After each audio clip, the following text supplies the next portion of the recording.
শিরোনাম ভারতের সাথে সব চুক্তি বাতিল করার দাবি উঠেছে, রাজনৈতিক অঙ্গনে ব্যাপক আলোচনার ঝড়।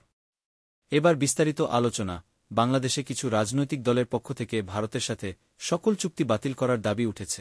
দেশটির রাজনৈতিক অঙ্গনে বর্তমান সময়ে এই বিষয়টি নিয়ে ব্যাপক আলোচনা চলছে। বিশেষ করে সীমান্ত সংক্রান্ত সমস্যাগুলো, পানির ভাগাভাগি এবং ট্রানজিট ইস্যু নিয়ে কিছু দলের নেতারা উদ্বেগ প্রকাশ করেছে। চুক্তির পুনর্বিবেচনা প্রয়োজন।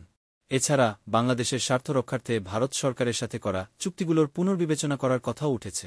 এসব চুক্তির ফলে বাংলাদেশের জনগণের মধ্যে এক ধরনের অসন্তোষ সৃষ্টি হয়েছে, যার ফলে রাজনৈতিক নেতারা নিজেদের অবস্থান স্পষ্ট করছে।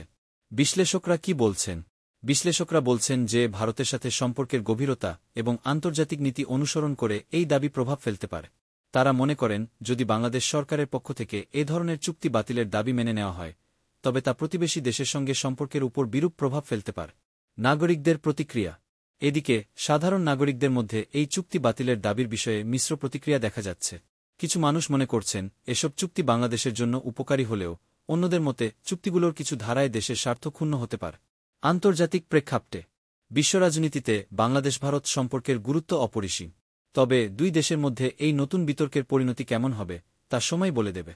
বিশেষজ্ঞরা পরামর্শ দিচ্ছেন যে সম্পর্কের বিষয়টি অত্যন্ত সংবেদনশীল এবং সঠিক কূটনৈতিক পথে সমস্যা সমাধান করাই সবচেয়ে উত্তম। এখনও পর্যন্ত ভারত সরকার এই দাবির উপর কোনো আনুষ্ঠানিক প্রতিক্রিয়া জানাননি। তবে এর ফলস্বরূপ দুই দেশের সম্পর্কের ভবিষ্যৎ নিয়ে নতুন করে আলোচনা শুরু হয়েছে। এই বিষয়ে আরও বিস্তারিত জানতে আমাদের সাথে থাকুন। এই ছিল আজকের খবর। আমাদের সঙ্গে থাকার জন্য ধন্যবাদ। আপনি যদি এই খবর পছন্দ করে থাকেন, তাহলে আরও আপডেট পেতে আমাদের চ্যানেলটি সাবস্ক্রাইব করুন এবং শেয়ার করুন। পরবর্তী আপডেট পর্যন্ত ভালো থাকুন।